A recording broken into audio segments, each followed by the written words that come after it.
उत्तरायण आ गया है। भगवान कृष्ण का प्राण छोड़। हम लोगों को भी यही कहना चाहिए, हे प्रभु जब हमारा शरीर से प्राण जाए आप सामने। इतना तो करुणा स्वामी जब प्राण तन से निकले, इतना तो करुणा स्वामी जब प्राण तन से निकले, गोविंद नाम लेकर फिर प्राण तन से निकले, गोविंद नाम लेकर जब प्राण तन से निकले।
विष्णु पितामह ने अपना प्राण त्याग किया है। एक प्रकाश निकला है भगवान के शरीर में समा। देवताओं ने फूलों की वर्षा की है। इस तरह से परीक्षित जी का जन्म का वृत्तांत आप श्रवण किया। अब उसे सुखदेव जी महाराज का जन्म किस तरह से होता है। अमर कथा, भागवत जी को अमर कथा भी बोलते हैं। ये अमर कथा क्या है? सुखदेव जी कौन है? इस सुखदेव जी गोलोक धाम में राधा रानी के तोता लीला सुख, और साक्षात भगवान कृष्ण ही सुखदेव का रूप है। एक बार भगवान श्याम सुंदर के मन में आया कि राधा रानी का यश का गुणगान भगवान कृष्ण के पास करें और कृष्ण का गुणगान राधा रानी के पास करें। कैसे करें? तो भगवान ने तोते को रूप धारण कर लिया। तो राधा रानी का गुणगान भगवान कृष्ण के पास सुनाते हैं तो कृष्ण भगवान बड़े प्रसन्न होते हैं, बड़ा प्यार करते, दुलार करते उस तोते से। और राधा रानी के पास भगवान कृष्ण का गुणानुवाद करते तो राधा रानी बड़ी प्रसन्न। तो राधा कृष्ण के बड़े प्यारे दुलारे ये तोता है सुख। राधा रानी ने कहा कि तुम भागवत धर्म का प्रचार करो धरती पर जाकर के। तो वही सुखदेव जी महाराज अमरनाथ की गुफा में एक वृक्ष के खोडर में आकर के छोटे से तोता के रूप में बैठे। इधर नारद जी ने एक नई लीला रखी। नारद जी माता पार्वती के पास गए। बोली माता जी, मैंने सुना है कि भगवान शंकर आपसे बड़े प्रेम करते हैं। बोले हाँ, क्यों नहीं, हमको आधा शरीर दे दिया, अर्धनारीश्वर बन गए बाबा भोलेनाथ। बोले नहीं नहीं माता जी, आपसे बड़ा छिपाव छल करते हैं। बोले क्या छिपाव करते हैं? भगवान शंकर ने मुंडों की माला धारण कर रखी है, आपने कभी पूछा वो मुंड माला क्या है? बोले नहीं। तो बोले आपसे प्रेम नहीं करते, किसी दूसरे से प्रेम करते, जब तो उनके मुंडों की माला अपने गले में डाल करके रखते हैं। बोले सही कह रहे हो नारद, फिर कैसे बताएं? बोले ऐसा करो माता जी, थोड़ा सा नाटक करना पड़ेगा। बोले क्या नाटक? बोले तुम रूठ जाओ, कोप भवन में चली जाओ। भगवान शंकर जब मनाने आएंगे तो कहना पड़े ये रहस्य बताओगे तब मैं मन जाऊंगा। अब माता पार्वती जाकर के रूठ गई महाराज। भगवान भोलेनाथ आए, देखा घर में तो है ही नहीं, गृहिणी के बिना घर सुना होता है। जो गृहस्थ आश्रम है ना, जब तक गृहिणी नहीं होगा तो घर ही नहीं है।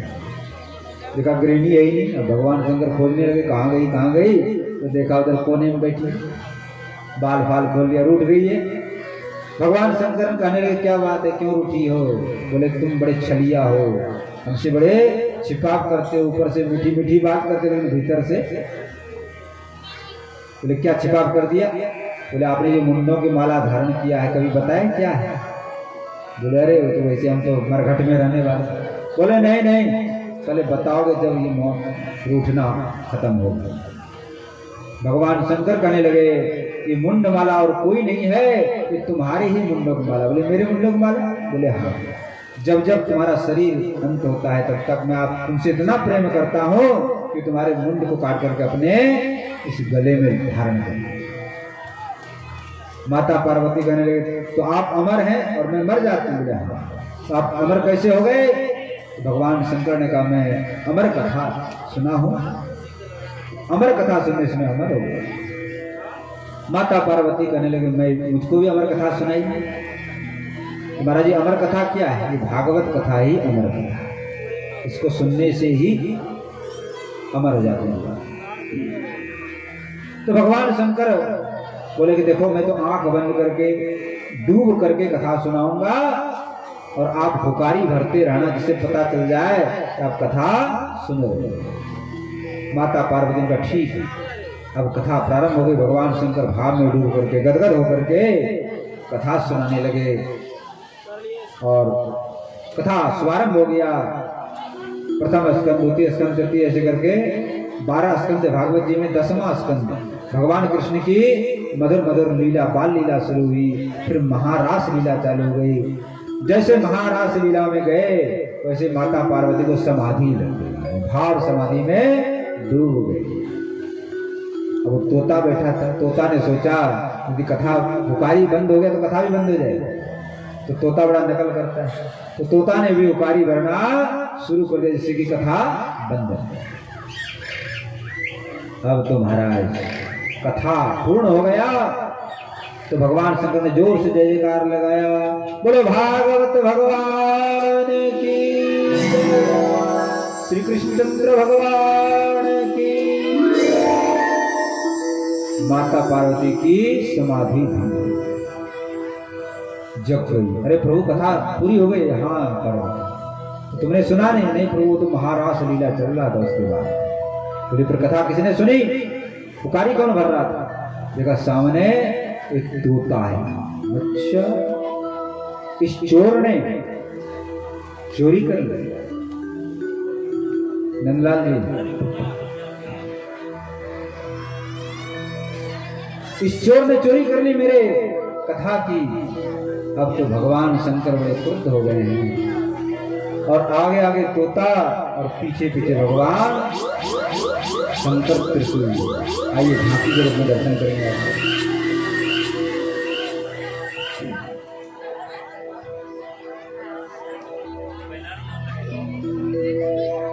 शिव शंकर बड़े भोले भाले।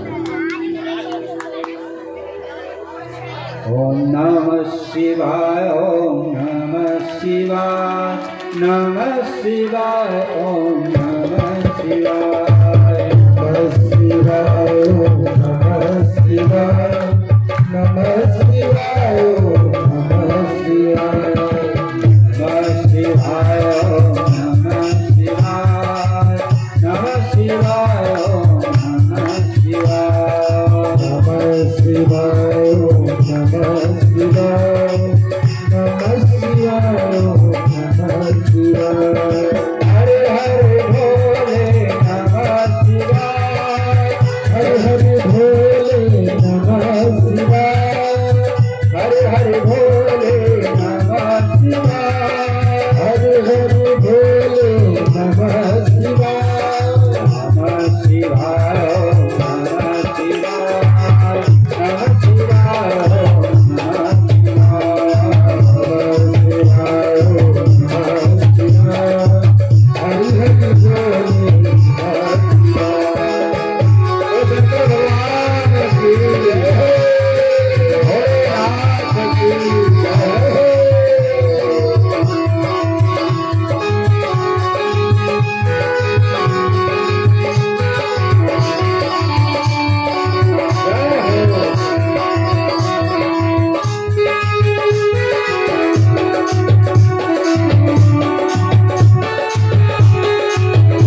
मुख से जपले नमः शिवाय।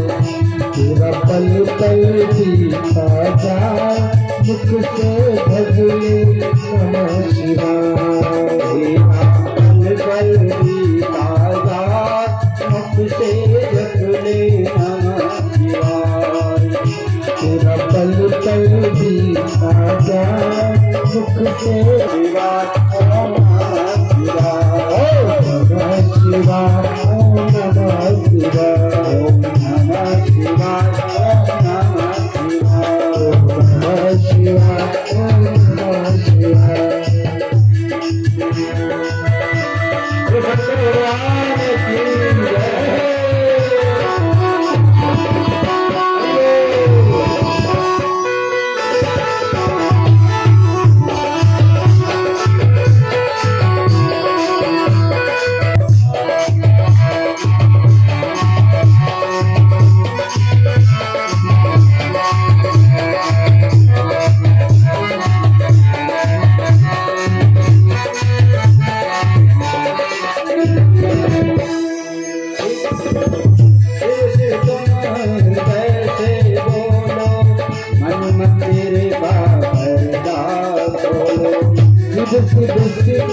जय।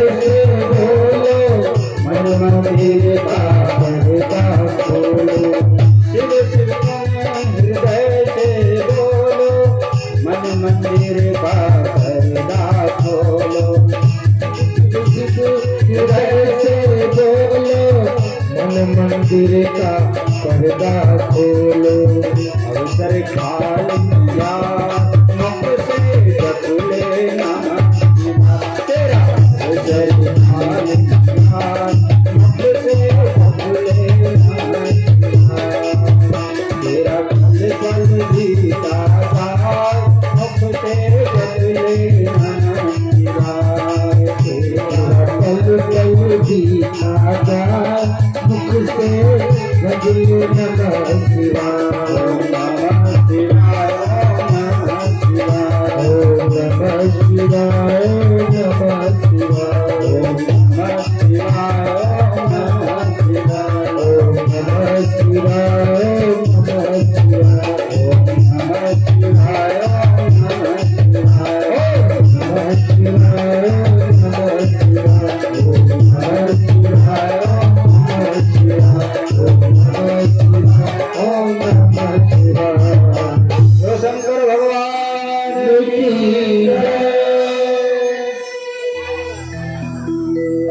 आगे आगे वो सुख भाग रहा है, पीछे पीछे भगवान शंकर हाथ में त्रिशूल लिए। इधर सरस्वती नदी के किनारे भगवान वेदव्यास और उनकी धर्मपत्नी बटका देवी भगवान शंकर की भक्ति करते हैं, इसलिए पुत्र पाने। संध्या काल का समय था, बटका महारानी को जम्हाइया मुख खुल गया और उधर से सुखदेव जी आए हैं और मुख में प्रवेश करके अंदर पेट में से भगवान शंकर वहीं रुक गए। व्यास जी महाराज और बटका देवी ने प्रणाम किया भगवान भोलेनाथ को। भगवान शंकर कहने लगे यहाँ पर कोई चोर आया है, मैं चोर का पीछा कर रहा हूँ। व्यास जी बोले भगवान यहाँ तो कोई चोर नहीं, हम तो यहाँ तो हम दोनों। बोले हाँ हाँ वो चोर आया है और बटका देवी के पेट में चला। बोले कौन सा चोर है महाराज? बोले सुख है, तोता है, उसने अमर कथा सुन ली है, भागवत कथा सुन ली। भगवान व्यास कहने लगे भगवान भोलेनाथ आप भी बड़े भोले हो। अरे इन्होंने जब अमर कथा सुन लिया, अमर होता तो आप उसको मार कैसे सकते? उसको आप मार ही नहीं सकते। भगवान शंकर ने कहा आप लोग मनोकामना पूर्ण हो, आपने पुत्र प्राप्ति के लिए तपस्या किया था, स्वयं यही सुख ही आपके पुत्र के रूप में जन्म लेकर जैसे गर्भ से बाहर निकले 16 वर्ष के बालक बन गए हैं और उसे नार को लपेट करके वहां से जंगल की चल रुके ही नहीं। व्यास जी महाराज पीछे से बेटा बेटा बेटा बेटा कहते हुए जा रहे हैं, लेकिन वो कुछ नहीं सुन रहे, क्योंकि उनके लिए तो सब में भगवान समाया। न कोई पिता है, न कोई पुत्र है, न कोई भाई है, न कोई बंधु है, वो तो सब भगवान का, भगवान मोह ममता से रहित जीवन। व्यास जी लौट करके आगे बोले ये हमारे उसमें नहीं है। इधर भागवत जी की रचना किया, बोले कैसे जो है भागवत पढ़ाया जाए किसको, बोले सुखदेव जी इसके अधिकारी, लेकिन सुखदेव जी तो वहां पर समाधि लगा के बैठे गुफा। तो 2 श्लोक पढ़ाया शिष्यों को, बोले इस श्लोक को जाके बोलना तो जरूर वो बाहर गुफा से निकलेगी। तो श्लोक पढ़ा है, बरहा पीडम नटवरवत कर्णयो कर्णिकारं विप्रदवासः कनक कपिशं वैजयन्तीं च माला रन्ध्रालवेन रधरसुधया पूर्यनगोपवृन्दे वृन्दारण्यं सपररमणं प्राविशद्गीतकीर्ति। बड़ा सुंदर झांकी है। भगवान श्याम सुंदर गाय चराने के लिए वृंदावन में जा रहे हैं। मोर का मुकुट धारण किए हैं, कान में कनेर का फूल है, सुंदर पीताम्बर वस्त्र धारण किए हुए हैं, गले में वैजयंती माला है और सुंदर बंसी बजा रहे हैं। कैसी बंसी बजा रहे हैं?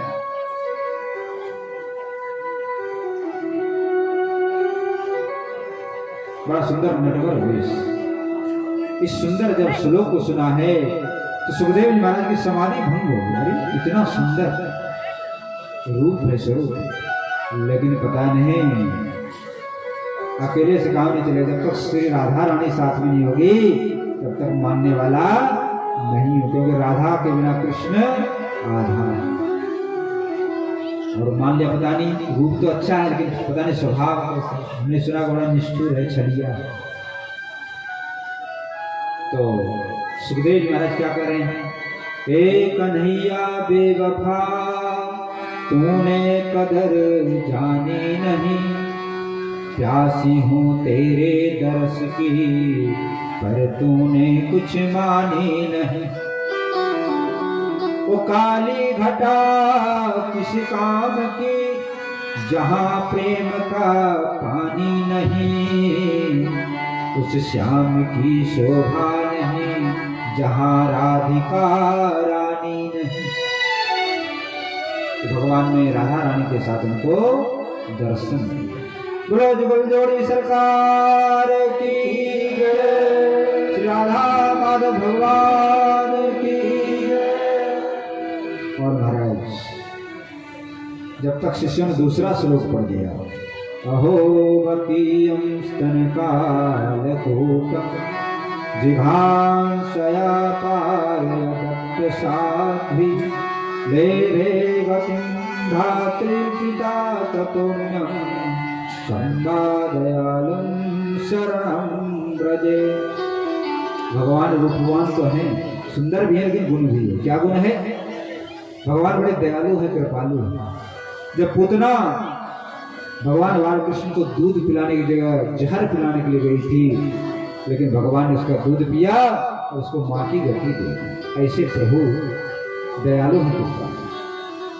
सुखदेव जी उस गुफा में से बाहर निकल आए। व्यास भगवान के शिष्यों का, भैया इस श्लोक तुमने कहाँ पढ़ा, हमें भी इस श्लोक सीखना है।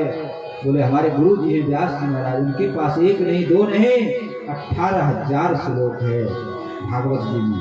अब तो सुखदेव जी दौड़े हुए आए हैं, गुरुदेव के चरणों में, व्यास जी महाराज के चरणों में साष्टांग प्रणाम किया। अब हमको भी सिखा दीजिए भागवत। वही सुखदेव जी हैं जो बेटा बेटा कह रहे थे लेकिन सुना नहीं, लेकिन भागवत जी की महिमा देखो, अपने आप दौड़े चले। भागवत पढ़ाया महाराज जी सुखदेव जी, और वही सुखदेव जी ने राजा परीक्षित।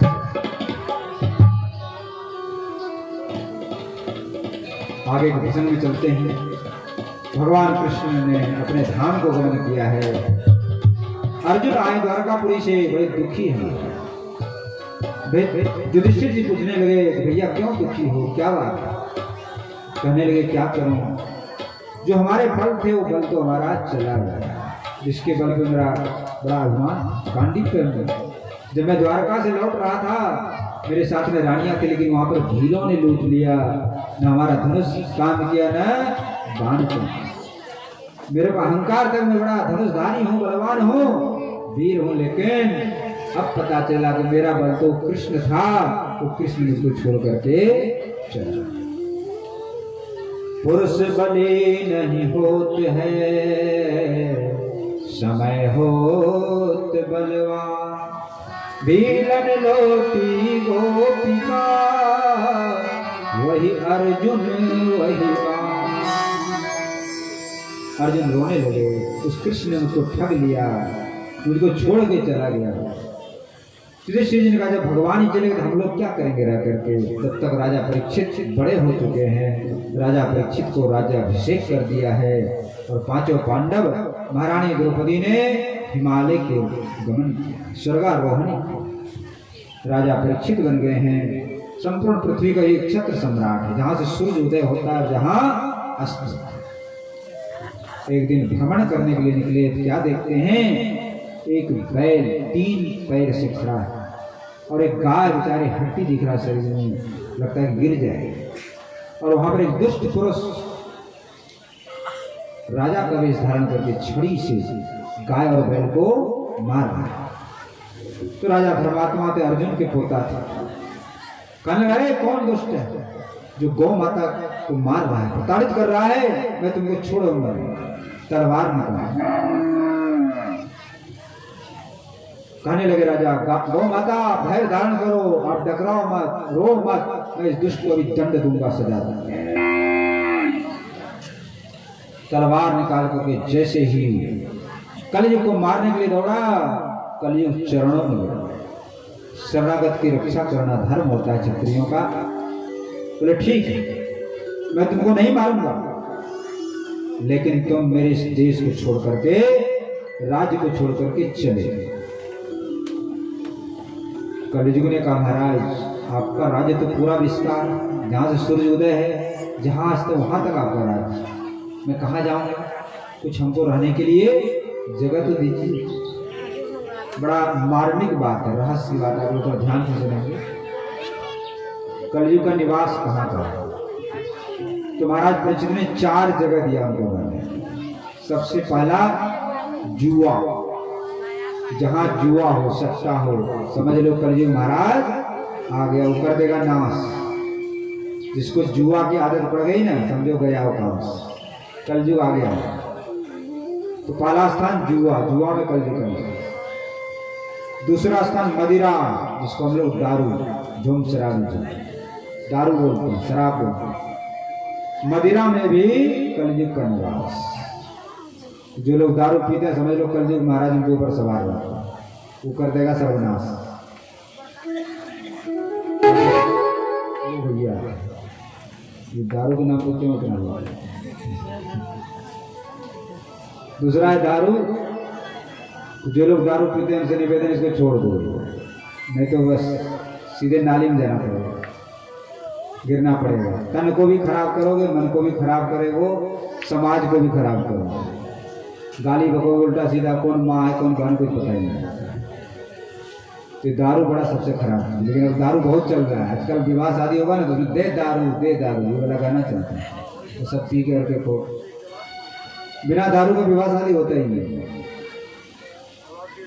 तो इस दारू का त्याग करें। शराब में, मदिरा में कलयुग का निवास। आप लोग भागवत कथा सुनने आए हैं, हम ग्रामवासियों से निवेदन करेंगे, इस भागवत कथा में एक दान दीजिए। आप ये संकल्प करिए, अब आगे इसका सेवन नहीं करें। देखो आपको लाभ मिलेगा भैया, हम तो कहा के चले जाएंगे अपना वृंदावन धाम में रमेंगे जाएंगे। फायदा आपको होगा यदि छोड़ दोगे, आपका शरीर शुद्ध हो जाएगा, मन शुद्ध हो जाएगा, आयु बढ़ जाएगी। पेट्रोल होता है ना, तेजाब होता है, वो जला देता है, इसे ये जला देता है फेफड़े को, हृदय। तो आयुर्वेद की दृष्टि से, शारीरिक दृष्टि से, मानसिक दृष्टि हर प्रकार से खराब है।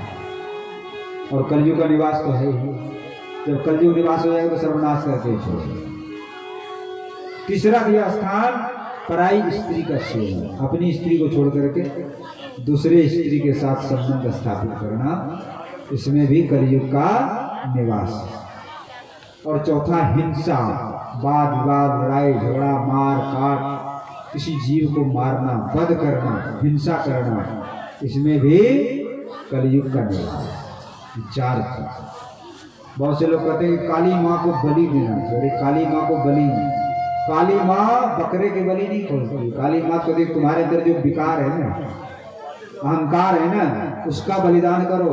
ये बकरे का बलिदान नहीं खाती काली माँ। पता है क्या करती है? दुष्टों का संहार करती है, लेके तलवार, रक्त बीज, अनेक जो राक्षस हुए उनका संहार क्या काली माँ, बकरा बकरी का संहार नहीं करती। दुष्टों का संहार करने के लिए काली का अवतार होता है, दुर्गा का अवतार होता है। तो अपने अहंकार का बलिदान करो। ये अच्छी प्रथा है, कुप्रथा है। शास्त्रों में कहीं वर्णन नहीं है, लेकिन मनमानी लोग, मनगढ़ंत ये सब करते हैं। और जिसको आपने वध किया वो आपका बदला जरूर लेगा, वो भी आपका वध करेगा। कर्म का फल निश्चित रूप से होगा। तो भैया ये सब काम बंद करो, कोई ज्यादा बढ़िया नहीं। पवित्र जीवन बनाइए, भगवान का नाम बनाई लीजिए, यही धरती पर स्वर्ग उतर आएगा, धरती पर ही वैकुंठ बनेगा। क्यों राक्षसी वृत्ति को बनाते हैं लोग? जीव के स्वाद के लिए सब खाते हैं, कोई तत्व नहीं। अरे बढ़िया बढ़िया चीज खाने के लिए बनाया हुआ है, उसको खाओ ना। देखो ये जो मंदिर बनाया है ये आपने बनाया है, लेकिन ये जो मंदिर ये भगवान ने बनाया और इसमें स्वयं भगवान का निवास है। इस मंदिर को पवित्र क्यों करते हैं? गंदा क्यों करते? गंदी चीज डाल रहे हैं। इस मंदिर को शुद्ध करो जहां पर भगवान का निवास। कलयुग ने हमारा सारे चीज ऐसी चीज दे दिए, गंदी गंदी चीजें। एक चीज को बढ़िया तो दो, तो धन में निवास करो, लेकिन कौन सा धन? सोना अथवा धन में निवास करो जो पाप की कमाई से धन आता है और जिस धन में से दान नहीं किया। धन की शुद्धि होती है दान करने से। जो भी आप कमाई करो उसमें दान पुण्य करते रहो तो धन शुद्ध हो जाएगा। और दान पुण्य नहीं करोगे, कंजूसी करोगे तो धन अशुद्ध हो जाएगा और फिर वो जाएगा कहाँ जाएगा? केस में, मुकदमा में, रोग में जाएगा। अच्छे काम में नहीं लगाओगे, बुरे काम में। तो धन को अच्छे काम में लगाओ। इस तरह से 5 स्थान दे दिया रहने के लिए। एक दिन राजा परीक्षित अपने खजाने में गया, तो खजाने में राजा जरासंध था, उसको भीमसेन ने मार दिया। और राजा ने बहुत धन इकट्ठा किया था राजाओं को जीत करके, मार करके। वो सब धन भीमसेन ले आए, उसके सुंदर राज मुकुट बनाया। तो राजा परीक्षित ने कहा कि इस राज मुकुट को पहन लेते हैं। उस राज मुकुट को पहन लिया और जैसे पहना कलयुग भगवान सवार हुए राजा परीक्षित के ही ऊपर। जब कलयुग सवार हो गए, बोले चलो शिकार खेलते हैं, बुद्धि खराब। तो राजा धनुष बाण लेके घोड़ा पर सवार होकर के शिकार खेलने चल गया बने। और वन में घने जंगल में चले गया और वहां जाकर के रास्ता भटक गया। भूख प्यास के मारे हालत खराब। खोजते खोजते समीक ऋषि के आश्रम में पहुंचा। समीक ऋषि ध्यान लगा करके बैठे, तो प्रभु का ध्यान में डूबे। राजा ने जोर जोर से चिल्ला कहा, मुझको पानी दे दो, मुझको प्यास लग रही है, मुझको भोजन दे दो। लेकिन महाराज जी तो ध्यान में डूबे थे, कुछ सुना ही नहीं। राजा को आया क्रोध, एक सांप मरा पड़ा था, उठा करके गले में लपेट दिया और वहां से अपने वापस चले। समीक ऋषि का पुत्र श्रृंगी ऋषि 5 वर्ष का बच्चा, लेकिन ऋषि की संतान ऋषियों जैसा तेजस्वी हो। उसको बड़ा दुख हुआ किस दुष्ट ने जो हमारे पिता के गले में सांप लपेट। ध्यान करके देखा, अच्छा राजा परीक्षित, तुम्हारा ऐसा अहंकार, तुम राजा बन के अहंकार करने लगे, संत महात्मा ऋषि मुनियों को सताने लगे, मैं तुमको दंड दूंगा। हाथ में जमक जल लिया और श्राप दे दिया, जाओ आज से 7वें दिन तुमको तक्षक नाग डस लेगा और तेरी मृत्यु होगी। श्राप दे दिया। इधर समीक ऋषि शाम को जब समाधि भंग हुआ तो देखा कि वो श्रृंगी ऋषि काल फैलाकर गुस्सा में बैठा। बोले बेटा क्या हुआ, किसने तुमको मारा, किसने कष्ट दिया, किसने कठोर वचन कह दिया तुमको जो क्रोधित हो? श्रृंगी ऋषि ने कहा, जिसने मुझको क्रोध दिलाया है उसको मैंने दंड दे दिया। समीक ऋषि कहने लगे, बेटा किसको दंड दे दिया? उस राजा परीक्षित को। हाय हाय तुमने कितना अनर्थ कर दिया। राजा परीक्षित तो पांडवों के पुत्र थे, बड़े धर्मात्मा थे, भक्त थे भगवान के। तुमने छोटे अपराध, छोटा अपराध, उन्होंने आपके गले में सांप, मरा सांप लपेट दिया, उसको सहन। बोले बेटा तुमने अनर्थ किया। उनके राज्य में हम लोग बड़े प्रेम से भजन करते थे, भक्ति करते थे। उनके जाने के बाद पता नहीं क्या, तुरंत उन्होंने एक शिष्य भेजा जाकर के राजा परीक्षित को सूचना, राजा परीक्षित को सूचना दिया है। राजा परीक्षित ने कहा बहुत अच्छा, बहुत अच्छा हुआ। मेरे राज्य में लिप्सा थी, माया में बंधा हुआ था, आज भगवान की कृपा हो गई, माया का बंधन छूट गया। तुरंत राजा परीक्षित ने अपने पुत्र जन्मदेव को राज्य अभिषेक कर दिया और सब कुछ राजसी वस्त्र छोड़ करके बलकल वस्त्र धारण कर लिया। गंगा जी के किनारे जाकर के अन्न जल का त्याग करके सभी तीनों लोग में हल्ला मच गया। सब ऋषि मुनि संत बड़े बड़े राजा महाराजा वहां पर आ गए। बोले चलो भैया 7 दिन इनके साथ बैठेंगे, हरि कीर्तन करेंगे। सबने आके घेर लिया है। सुखदेव जी का राजा परीक्षित कहने लगे कि हमारा कल्याण कैसे, लेकिन कोई बता नहीं पाए। 7 दिन का कम समय है, इसमें कैसे कल्याण होगा। इसी समय श्री सुखदेव जी महाराज आए हैं, पधारे हैं। बोलो श्री सुखदेव जी महाराज की जय।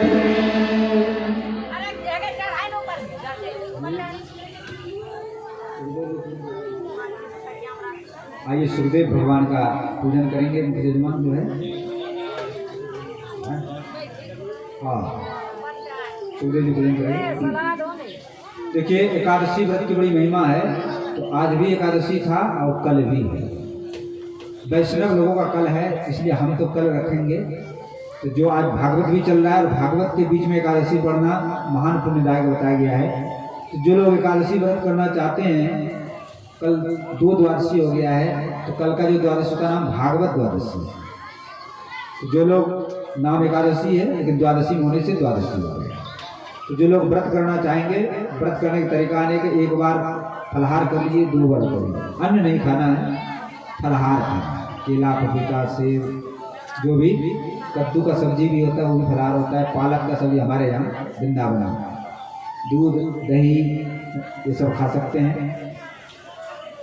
और आलू का सब्जी भी फलाहार माना जाता है। आलू का हलवा बना सकते हैं, रबड़ी खाओ, बढ़िया बढ़िया चीज़ खाएंगे। तो जो भी करना चाहें डबल पुण्य मिलेगा। एक तो भागवत जी चल रहा है और एकादशी व्रत भी हो जाएगा।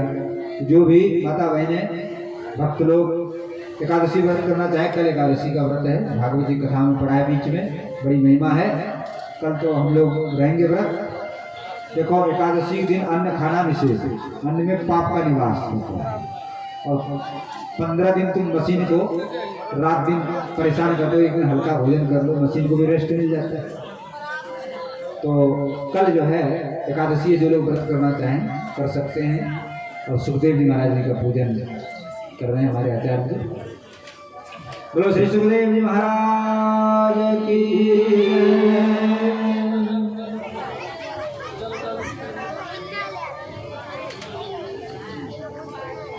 अभी आप लोग विराजे हैं, अभी शंकर भगवान का विवाह होना है। अब इसके बाद उसी तरफ चलेंगे, क्योंकि सुखदेव जी महाराज राजा परीक्षित को कथा सुनाएंगे, तभी ना शंकर भगवान आएंगे। तो सुखदेव जी आ गए हैं, तो जब सुखदेव जी आए तो शंकर भगवान भी आएंगे थोड़ी देर। तो थोड़ा सा इंतजार करिए, इंतजार में बड़ा आनंद आता है, वेटिंग करने में थोड़ा इंतजार करिए। शंकर भगवान बस तैयार हैं, झांकी माँ गौरा के साथ बधारेंगे तो भंवर पड़ेगा, सब काम होंगे।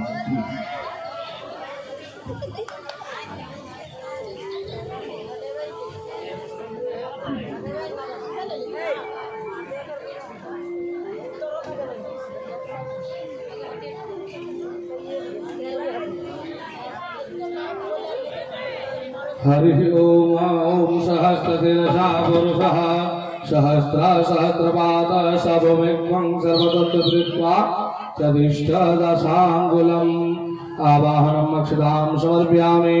श्री सुखदेवाय नमः।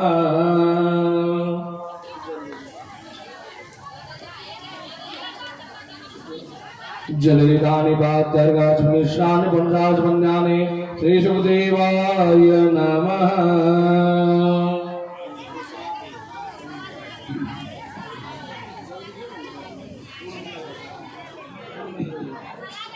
ओम श्रीखंडचंदनम दिव्यम सर्वनवरम लेपनम पुरुषेष्ठम चंदनम हृदयदान श्री सुखदेवाय नमः। चंदनम समर्पयामि।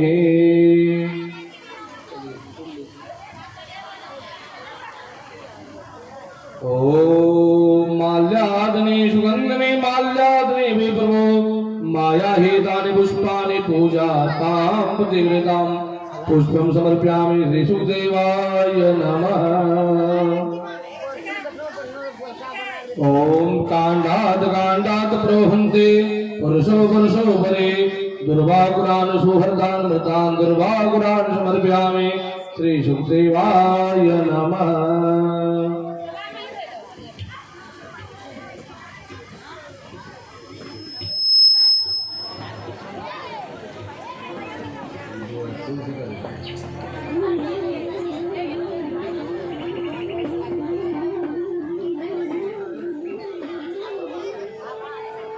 ओम नाप्याशिदन्तरिक्षगं जिष्णोद शम्बरतदेवदभ्यामुमितिश श्रोतास्तथा लोका अकल्पयन् नैवेद्यं निवेदयामि श्री सुखदेवाय नमः।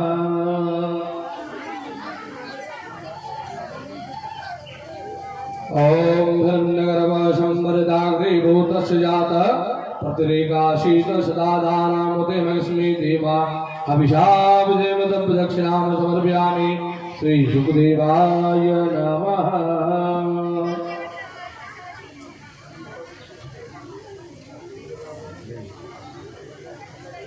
ओम माजर्दवर्ती समायुक्तं योजितं दीपं दर्शयामि श्री सुखदेवाय नमः।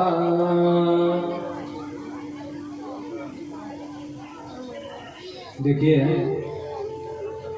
शुभारंभ में लोग कम रहते हैं, लास्ट में से भागते हैं जल्दी, और भागवत जी की आरती जरूर लेनी चाहिए। इसलिए ये व्यवस्था की गई है कि वहाँ पर आरती पहले दिखा दी जाए। आरती पहले हो चुका है प्रारंभ में, इसलिए आप लोगों के बीच में आरती जा रहा है। सब लोग आरती प्रेम से लीजिए, क्योंकि भागवत कथा में आरती श्री सुखदेवाय नमः। व्यासपीठाय नमः। पुराण पुरुषोत्तमाय नमः। आराधित्यं मादयामि।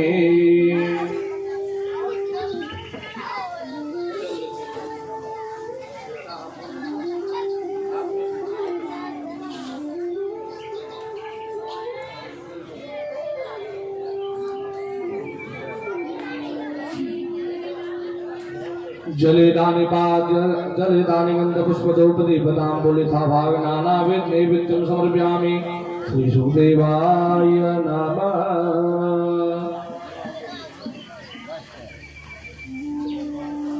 बोलो श्री सुखदेव जी महाराज की जय।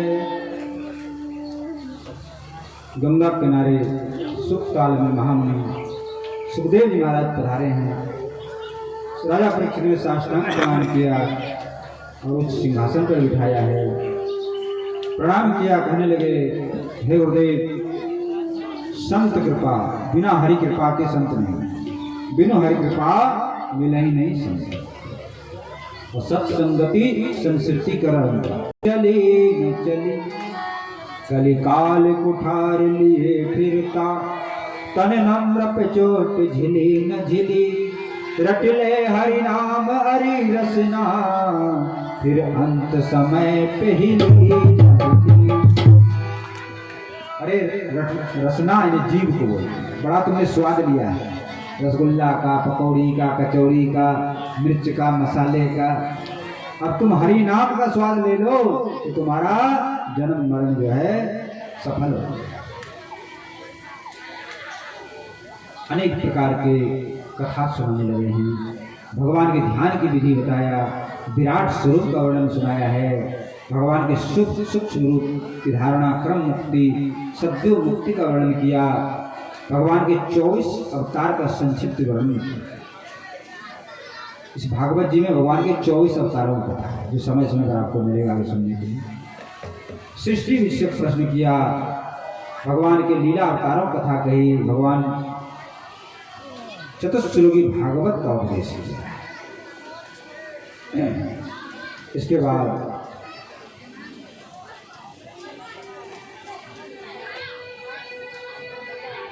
सुखदेव जी महाराज कहने लगे, एक समय की बात है, विदुर जी महाराज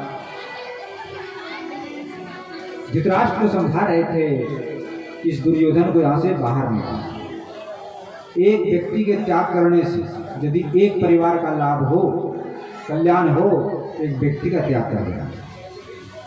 एक परिवार का त्याग करने से यदि एक समाज का कल्याण हो, एक परिवार को त्याग कर देना चाहिए। एक समाज का त्याग करने से यदि एक गांव का कल्याण होता है तो उस गांव को त्याग कर देना चाहिए, और इस गांव का त्याग करने से देश का कल्याण हो, उस देश गांव को त्याग करना। तो तुम्हारा बेटा दुर्योधन बड़ा दुष्ट है, उसको त्याग करने मिला। जब तक दुर्योधन आगे है, काशी पुत्र मेरे राज्य में रहते हो, मेरी निंदा करते हो, निकाल दो इस काशी पुत्र को। विदुर जी बेचारे कुछ दुख नहीं माना, संत थे, अपना धनुष राज दरबार को छोड़ करके तीर्थ यात्रा चले। तीर्थ यात्रा करते करते वृंदावन पहुंचे हैं। वहां पर उद्धव जी महाराज से भेंट हुआ है। उद्धव जी से पूछने लगे, हमारे गोविंद कैसे हैं, प्रभु कैसे हैं, द्वारकानाथ कैसे हैं। उद्धव जी की आंखों से झरझर आंसू बहने लगा। क्या करें, जो हमारे प्राण सखा थे वो तो हमें छोड़ करके अपने धाम को चले गए। और उसमें विदुर जी, भगवान ने आपको भी याद किया। विदुर जी गदगद हो गए कि प्रभु ने हमको याद किया। उद्धव जी कहने लगे, जाते समय उन्होंने हमको ज्ञान का उपदेश किया था। विदुर जी कहने लगे, हमको भी ज्ञान सुनाइए। बोले, हम नहीं सुनाएंगे।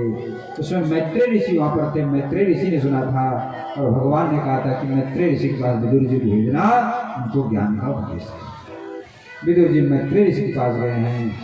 मैत्रेय ऋषि विदुर जी को कथा सुना है।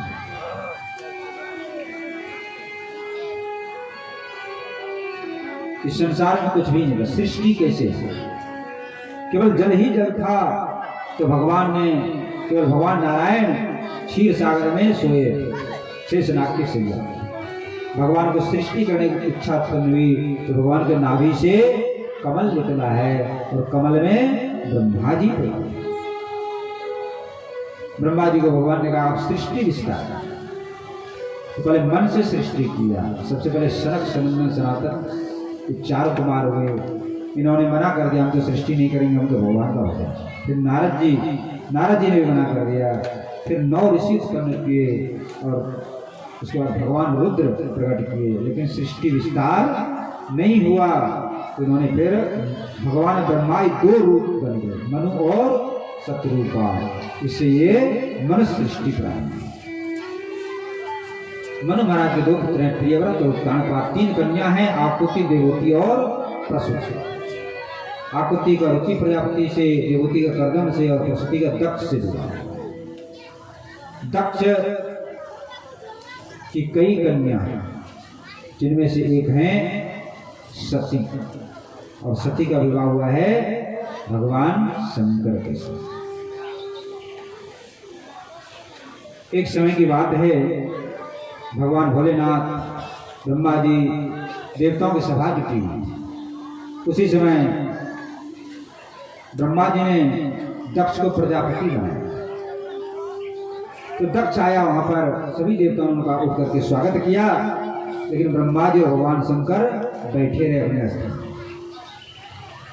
तो दक्ष ने कहा, चलो ब्रह्मा जी तो पिताजी कोई बात नहीं, और ये हमारा दामाद, हमारी बेटी का पति, हमारा दामाद होकर के हमारा सत्कार नहीं करता, उठ के खड़ा नहीं हुआ, प्रणाम नहीं किया, सम्मान का सवाल बनाया। अब तो उसने भगवान शंकर को भला भला कहना शुरू कर दिया। देखो, श्मशान में रहने वाला, राख लपेटने वाला, मुंडों की माला धारण करने वाला, अपने घर का ठिकाना हमको पता होता तो हम अपनी मृगलोचना करने इसको देते ही। उठपटांग भगने लगा महाराज। नंदीश्वर जो भगवान के वाहन हैं नंदी, उनको गुस्सा आ गया भगवान शंकर की निंदा सुन करके,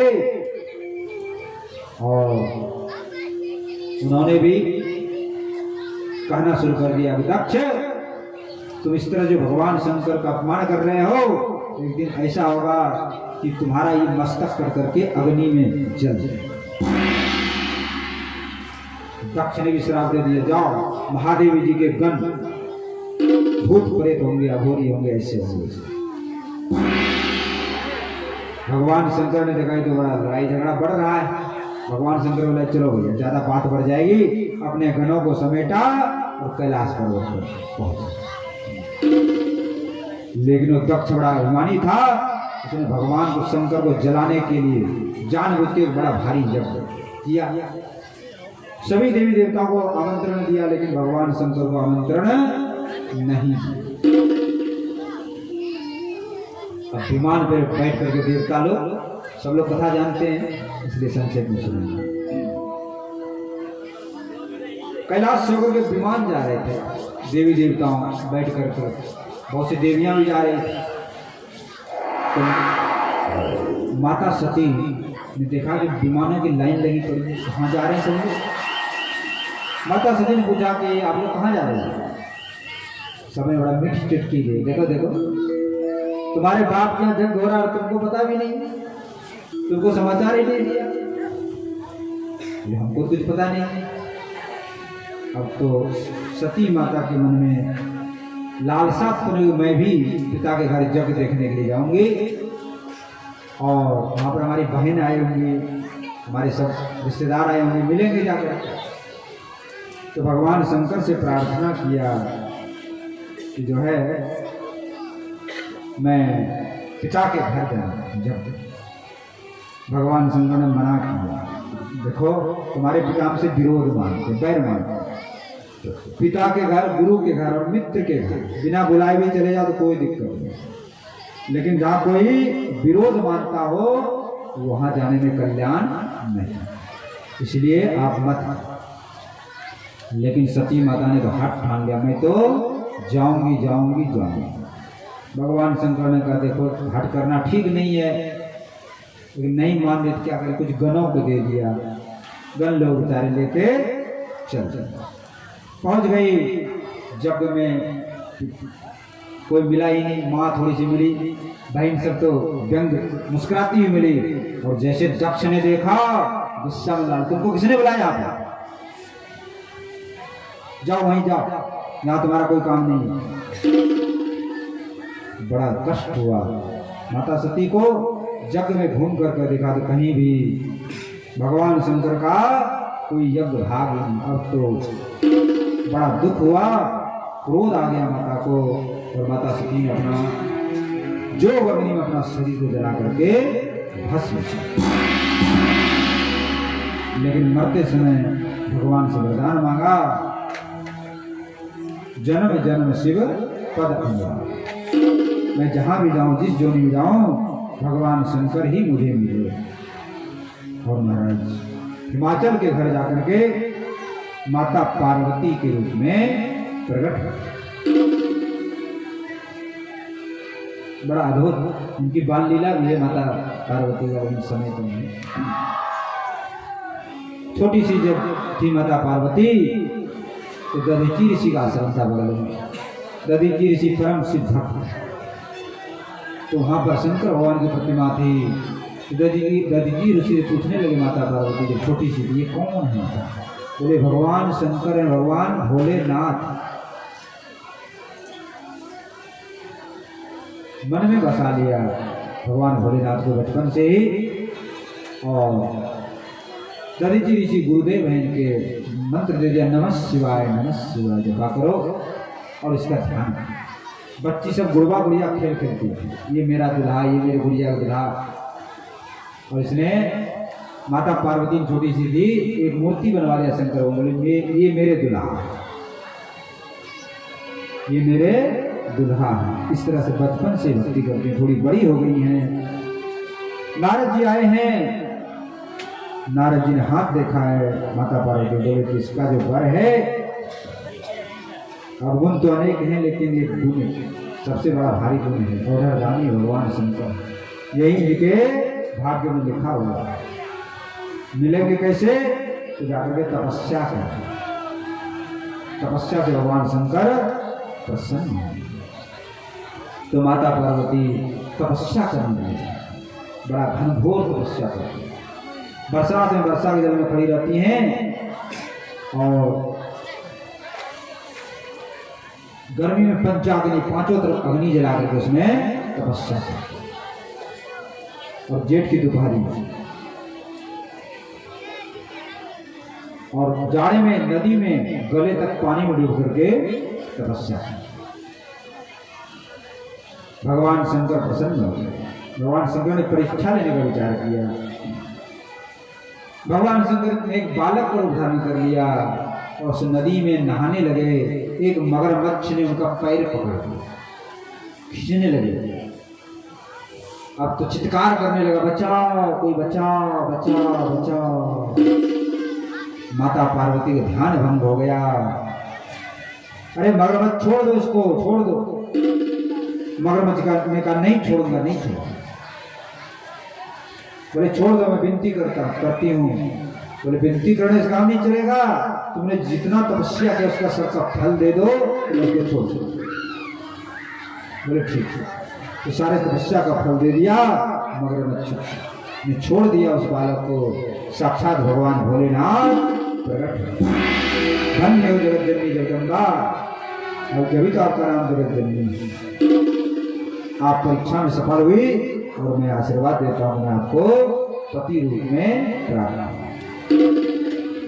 फिर सब ऋषियों को परीक्षा लेने के लिए भेज दिया, जाइए एक बार परीक्षा लीजिए, हमारी निंदा करना सती पार्वती के समान।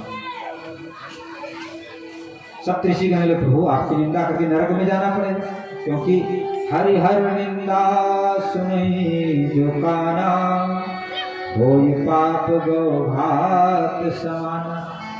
हरि मतलब भगवान विष्णु, भगवान नारायण और भगवान शिव शंकर की जो निंदा करता है उसको नरक में जाएंगे, बहुत त्याग समान पाप लगता है।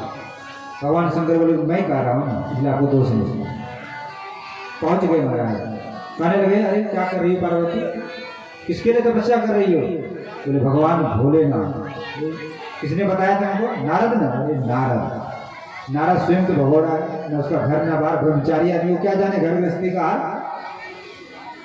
ऐसे श्मशान में रहने वाले, मुंडमाला धारण करने वाले, राख पूरे शरीर में पोत के रखता है, सांपों की माला,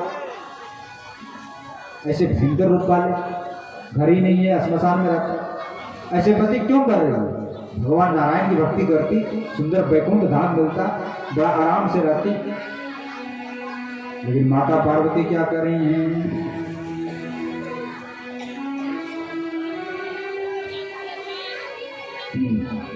माता पार्वती कहने चाहे कुछ भी हो जाए, मैं गुरु के वचनों में विश्वास रखता हूँ, और हमारे गुरुदेव हैं नारद जी, मैं उनके वचनों को नहीं छोड़ूंगा, चाहे हमारा घर उजड़े अथवा बस।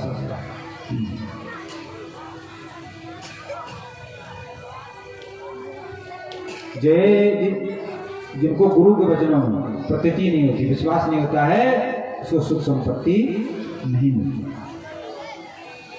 और जिनका गुरु के चरणों में प्रेम होता है उसको सब कुछ मिलता है।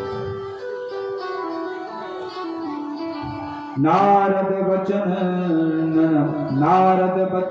मैं परिहरहूं, बसत भवन उजरत नहीं डरूं।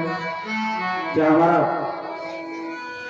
भवन बसे या उजड़े, मैं तो अपने गुरु जी की बात को नहीं छोड़ूं।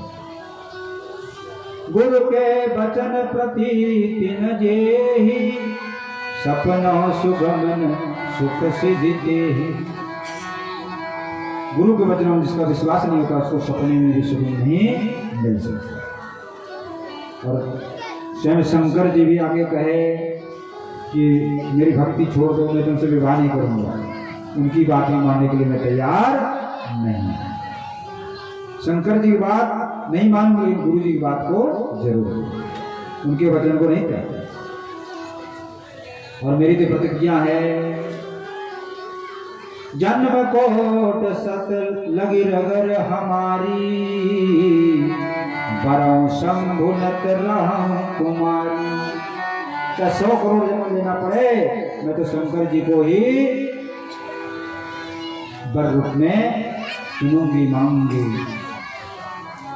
जान गए सप्तऋषि ने कहा कि देवी आप परीक्षा में सफल हो गए, धन्य हो आप, धन्य हो। ऐसा कहकर सप्तऋषि वहां चले गए हैं और इधर माता पार्वती अपने भवन में गई है। भगवान नारायण ने भगवान शंकर को आदेश दिया है कि आप विवाह करें। हमारे विवाह की तैयारी प्रारंभ हो रहा है। देवता लोग सज रहे हैं, सब अपने अपने विमानों को सजा रहे हैं, अपने अपने सुंदर रूप को सजा रहे हैं, सब सजने धजने में लग रहे हैं। और शंकर भगवान कौन सजा रहे हैं? भूत प्रेतों का हम लोग सजाएंगे आज। तो भूत प्रेत आगे बढ़ रहे, भूत प्रेतों की सजावट भूत प्रेतों जैसी होती है। आगे शंकर भगवान को मोर होता है ना आगे दुल्हा का, तो क्या किया, सांप ले लिए छोटे छोटे लंबे लंबे और सबका मुंह बांध करके ऊपर लगा दिया, तो नीचे लटका दिया, मोर बन गया। और जटा को बांध दिया, वही बन गया मुकुट। और जनेऊ,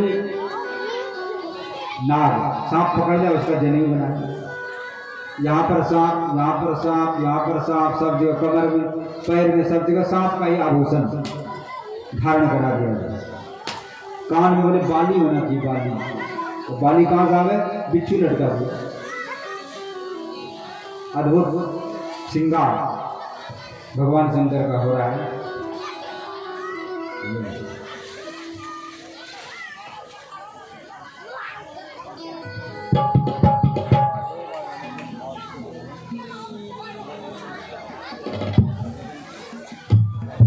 बराती को निकल जाते हैं ना, चलो बराती निकाला गया। हाँ जी। और इस तरह से श्रृंगार किया भगवान का, और बारात लगन निकालेंगे। चलो लगन निकालेंगे।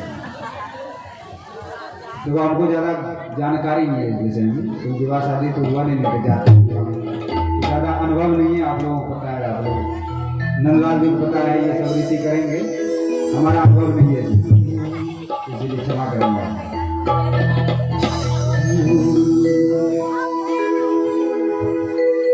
लगन निकालो नारद बाबा, लगन निकालो नारद बाबा, एक गरी के हाथ गौरी की शादी है।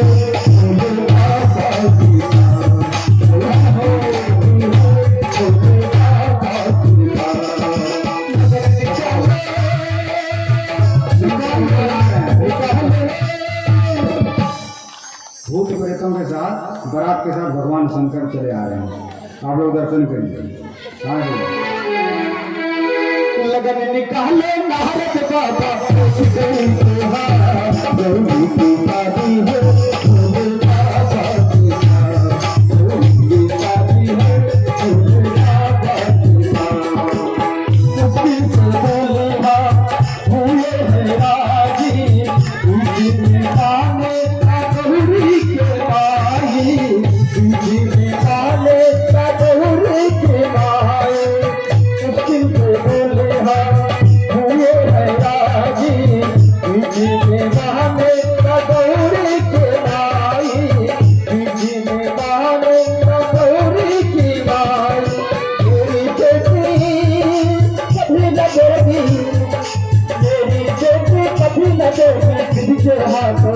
साथ। गौरी की शादी है, भोले बाबा के साथ।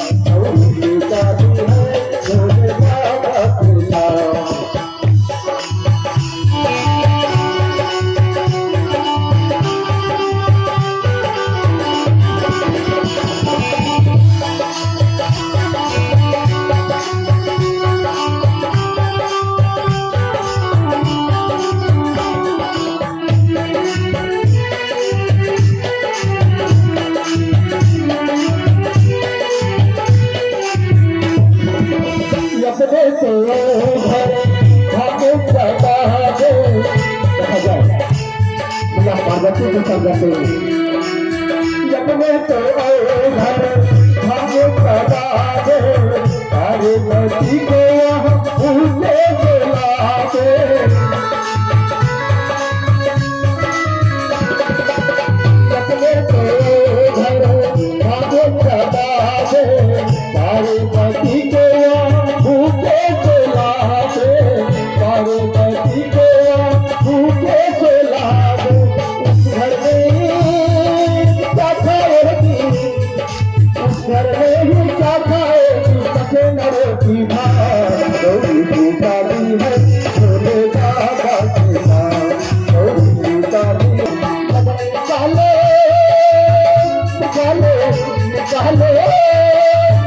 पहले नारद बाबा देख गई के हाथ गौरी की शादी है भोले बाबा के साथ गौरी की शादी है भोले बाबा के साथ गौरी की शादी है भोले बाबा। देखो भैया नगाड़े बज रहे हैं।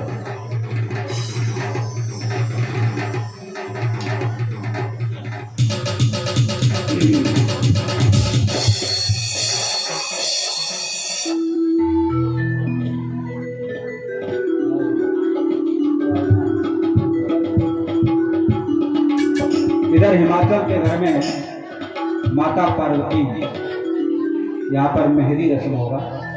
अभी शंकर जी वहीं बाराती वहीं है भैया, जब ने डेरा डाल दिया गया, डेरा दे दिया गया जनवासा, तो शंकर भगवान अपने जनवासे में है। अब इधर की रीत है, इधर की रीत हो रही है हिमाचल जी के घर में पार्वती मैया की मेहंदी रस्म हो रहा है। आप लोग दर्शन करिए।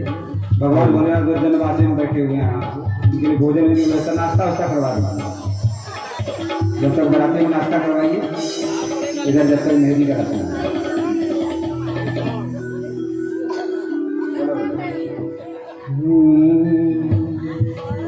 बसहा पे चरण दुल्हा सरकार हो, बसहा पे चरण दुल्हा सरकार हो, बसहा पे चरण ऐसन तोहरा का संगे, ऐसन तोहरा का संगे रख ले तेरा हो, बसहा पे चरण दुल्हा सरकार हो, बसहा पे चरण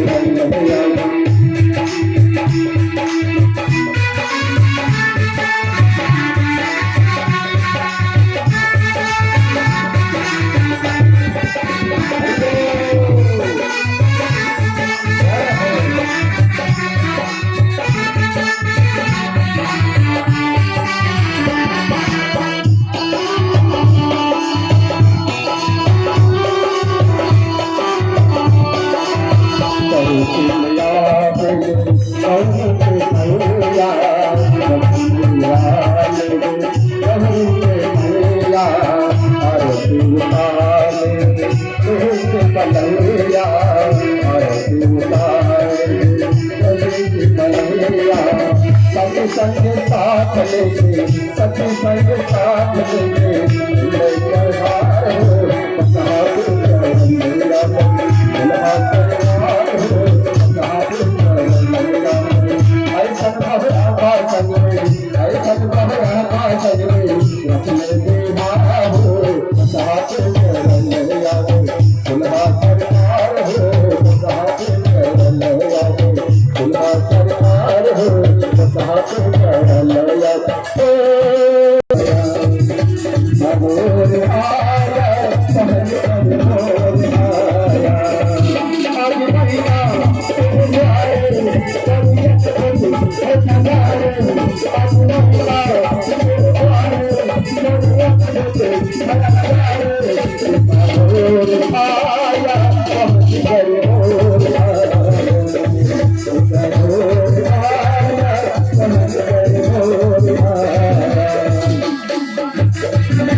गजब गजब कहता जाए,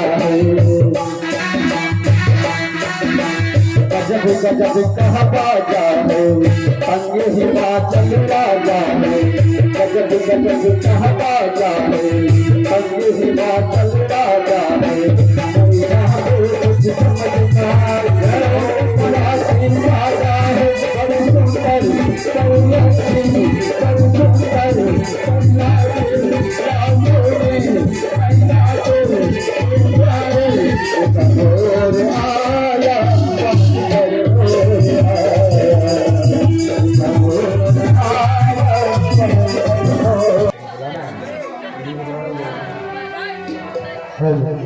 मॉनिटर का आवाज बता दिए भैया।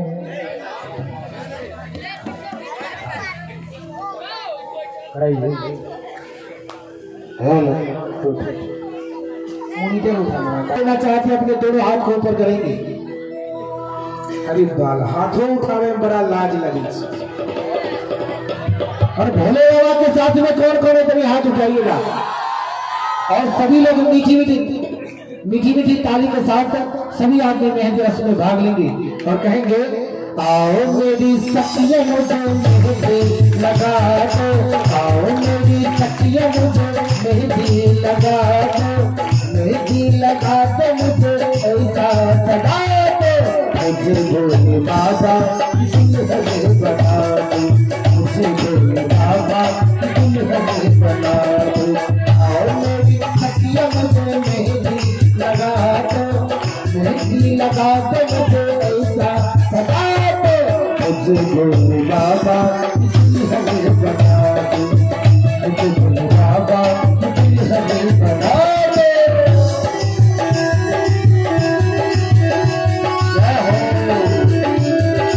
बोलो पार्वती मैया की जय हो।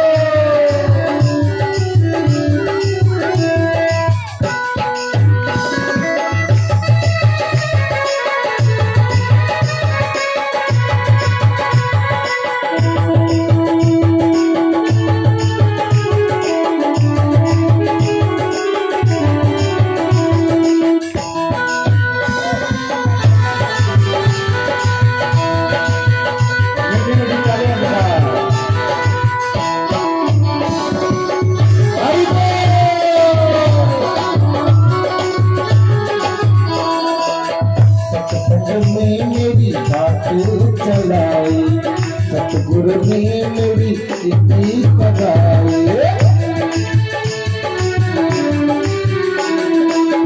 सतगुरु ने मेरी बात चलाई, सतगुरु ने मेरी इतनी सगाई, उनको बुला के हथ लेबा करा दो, उनको बुला के हथ लेबा करा दो, मुझे भोले बाबा दुल्हन बना दो, मुझे भोले बाबा दुल्हन बना दो, आओ मेरी सखियों मुझे मेहंदी लगा दो, मेहंदी लगा दो मुझे ऐसा सजा दो, मुझे भोले बाबा दुल्हन बना दो, मुझे भोले बाबा दुल्हन बना दो।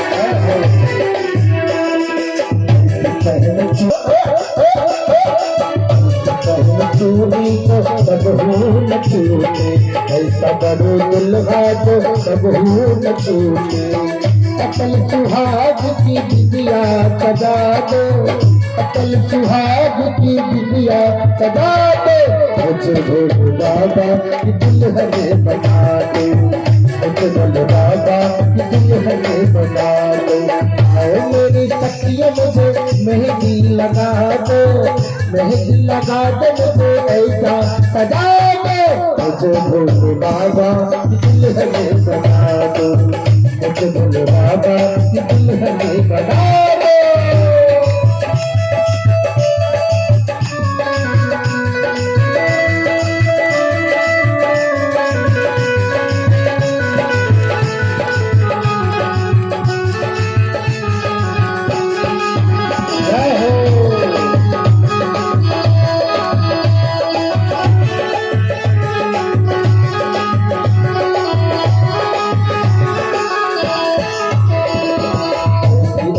चूड़ी को बबहू न छूटे, प्रीत का धागा तो कबहू न छूटे,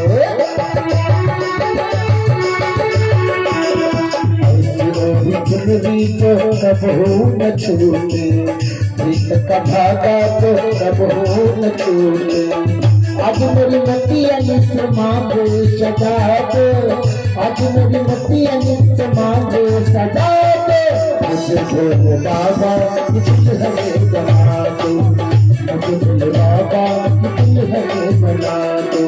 आओ मेरी सखिया मुझे मेहंदी लगा दो, मेहंदी लगा दो मुझे ऐसा सजा दो, मुझे भोले बाबा दिल हमें बना दो, मुझे भोले बाबा दिल हमें बना दो, मुझे भोले बाबा दिल हमें बना दो, मुझे भोले बाबा दिल हमें बना दो, मुझे भोले बाबा दिल हमें बना दो, मुझे भोले बाबा दिल हमें बना दो, मुझे भोले बाबा दिल हमें बना दो। और आइए हम चाहेंगे कि थोड़ा सा भोलेनाथ को मंच पे लाया जाए, सभी आदमी भोलेनाथ को मंच पे लाया जाए। आज भोलेनाथ की शादी है, आज भोलेनाथ की शादी है, नाथ की शादी है, भोलेनाथ की शादी है, नाथ की शादी है, भोलेनाथ की शादी है, आज भोलेनाथ की शादी है। लगता है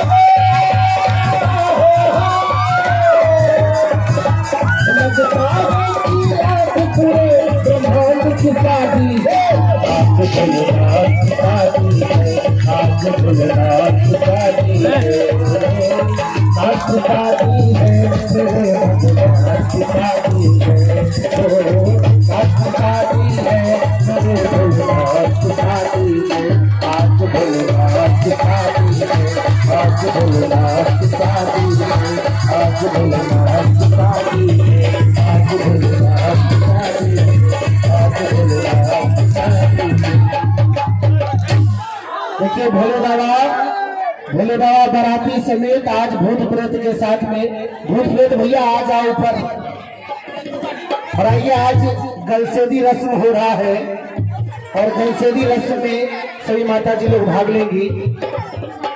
और जब मैना मैया आरती की और क्या कह रही है, ऐसा दिल है दीवाना नहीं चाहिए, ऐसा दिल है दीवाना नहीं चाहिए, कितने देखा तो कितने देखा तो कितने देखा तो मैना ये कहने लगी, कितने देखा तो मैना ये कहने लगी, ऐसा दिल है दीवाना नहीं चाहिए,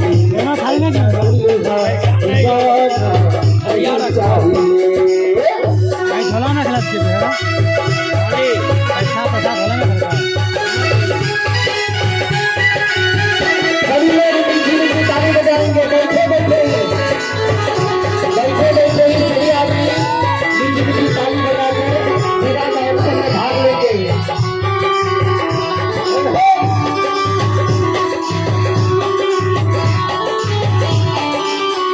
उनको लाना था सुंदर चमक का बदन, उनको लाना था सुंदर चमक का बदन, अद्भुत रमाना नहीं चाहिए, ऐसा दिलवा दीवाना नहीं चाहिए, तुझको देखा तो मैना ये कहने लगी, तुझको भोलेना तेरी का जवाब नहीं, भोलेना तेरी का जवाब नहीं, तेरी का जवाब नहीं, तेरी का जवाब नहीं, तेरी का जवाब नहीं, भोलेना तेरी का जवाब नहीं, भोलेना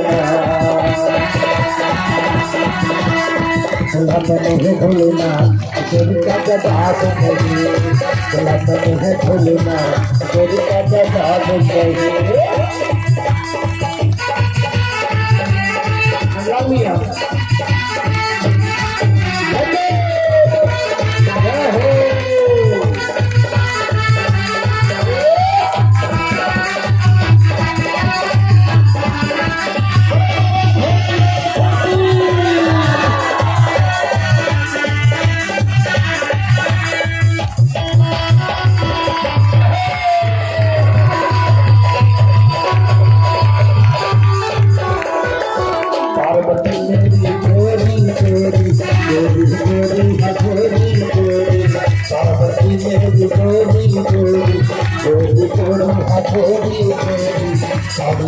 भोलेनाथ सावले है भोलेनाथ जोड़ी का जवाब नहीं सावले है भोलेनाथ जोड़ी का जवाब नहीं जोड़ी का जवाब नहीं जोड़ी का जवाब नहीं जोड़ी का जवाब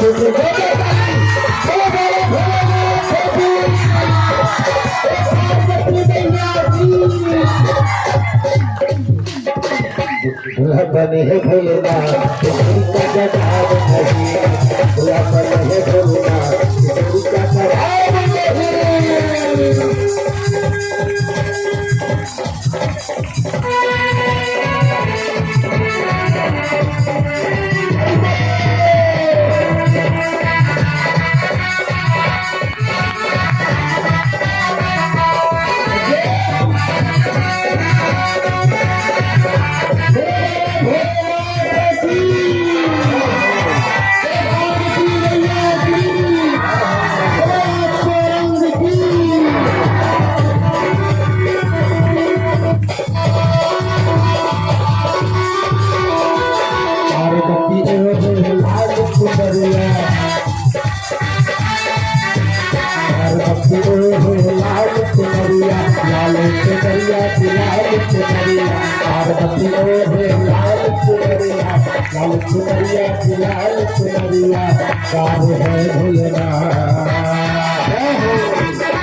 और यह जो कार्यक्रम आप देख रहे हैं, यह कार्यक्रम आप घर बैठे भी देख सकते हैं यूट्यूब के माध्यम से। और यूट्यूब के माध्यम से आप जैसे ही भक्ति सुधा चैनल श्री मोहन दास जी महाराज जैसे ही बोलेंगे यूट्यूब पर, यह कार्यक्रम आप लाइव घर बैठे भी देख सकते हैं, इस कार्यक्रम का आनंद ले सकते हैं। और बड़ी सुंदर सी विवाह महोत्सव में हम सभी लोग आनंद लिए हैं। और जो बड़ी सुंदर सी झांकी बाबा भोलेनाथ का और पार्वती मैया का आपके बीच में है। और जैसा कि कल हमने बताया था कि जिस तरह आप सभी लोग अपने बेटी बेटा के विवाह में कुछ न कुछ उपहार लेकर जाते हैं, और जिनको भी सामने भोले बाबा पार्वती मैया बैठी हैं, विवाह महोत्सव का भी हम सभी लोग आनंद लिए। अब जिनको जो भी उपहार लेकर आए हैं, चढ़ावा के तौर पर आए और बाबा भोलेनाथ का पूजन करते हुए वह उपहार उन्हें देने का प्रयास करें। पार्वती मैया कल जो है आप लोग कपिल भगवान का चरित्र, ध्रुव जी का चरित्र, भक्त प्रहलाद जी का चरित्र, जड़ भरत जी का चरित्र और वामन भगवान का चरित्र कल आप लोग सुनेंगे। और परसों हमारे कृष्ण कन्हैया लाल प्रकट हो जाएंगे, फिर तो आनंद ही आनंद है आगे। और राजकुमार भैया की तरफ से, राजकुमार यादव जी, इनके तरफ से बड़ा ही सुंदर सा इस विवाह महोत्सव पर बड़ा सुंदर उपहार इस मंच तक आया है। हम चाहेंगे अगर एक बार राजकुमार बाबू के लिए जोरदार ताली होनी चाहिए, जोरदार। भोलेनाथ की, पार्वती मैया की।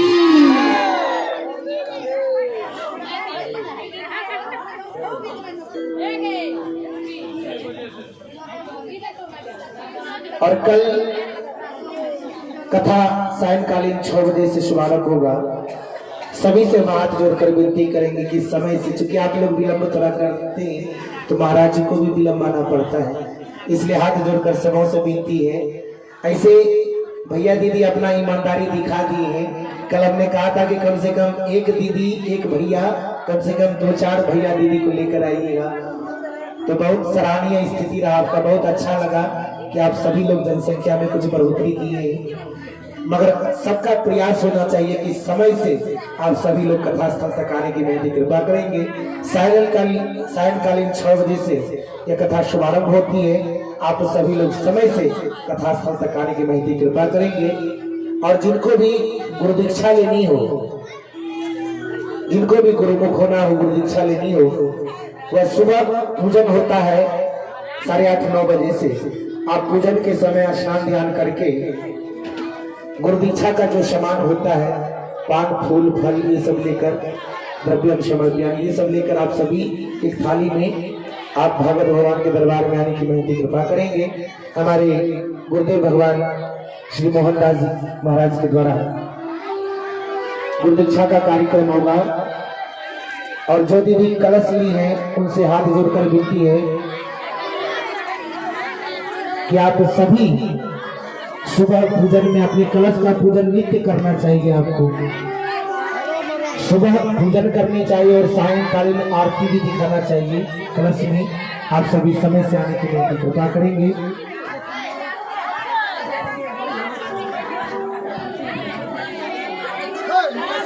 और सभी से मेरा आग्रह होगा कि महाप्रसाद की व्यवस्था की गई है। आप सभी लोग बाबा भोलेनाथ के विवाह महोत्सव पर पूरे ग्रामीणों के द्वारा शनिदेव मंदिर में महाप्रसाद की व्यवस्था है। आप सभी भाई बहनों से मेरा आग्रह होगा इस विवाह महोत्सव का महाप्रसाद पाकर ही जो दीदी घर जा रही है आरती कर लीजिए, बगैर आरती के मत जाइए। सभी लोग आरती में भाग लेंगे। श्री भागवत भगवान की है आरती, पापियों को पाप से आरती। भागवत भगवान की है आरती, पापियों को पाप ये अमर ग्रंथ ये मुक्ति ग्रंथ ये संतन वेद निराला, सब झूठ जलाने वाला। ये अमर ग्रंथ ये मुक्ति ग्रंथ ये संतन वेद निराला, सब झूठ जलाने वाला। हर नाम यही हर नाम यही हर ज्ञान यही हर नाम यही, सबके मंगल की आरती। पापियों को पाप आरती, भागवत भगवान की आरती। पापियों को पाप शांत गीत पावन गीत, पापों को मिटाने वाला, हर दर्श कराने वाला। ये शांत गीत पावन पुनीत, पापों को मिटाने वाला, हर दर्श कराने वाला। ये सुख करनी ये दुख हरनी, ये सुख करनी ये दुख हरनी, ये मधुसूदन की आरती। पापियों को पाप आरती, भागवत भगवान की है आरती।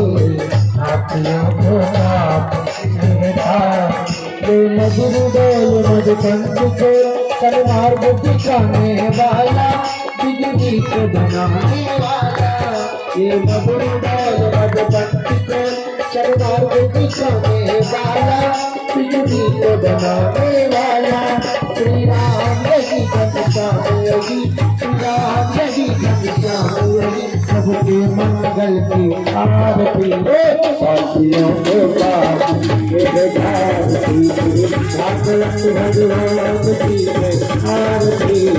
पापियों को पाप आरती, कर्पूर गौरम सर्वोपकारम संसार सारम नित्य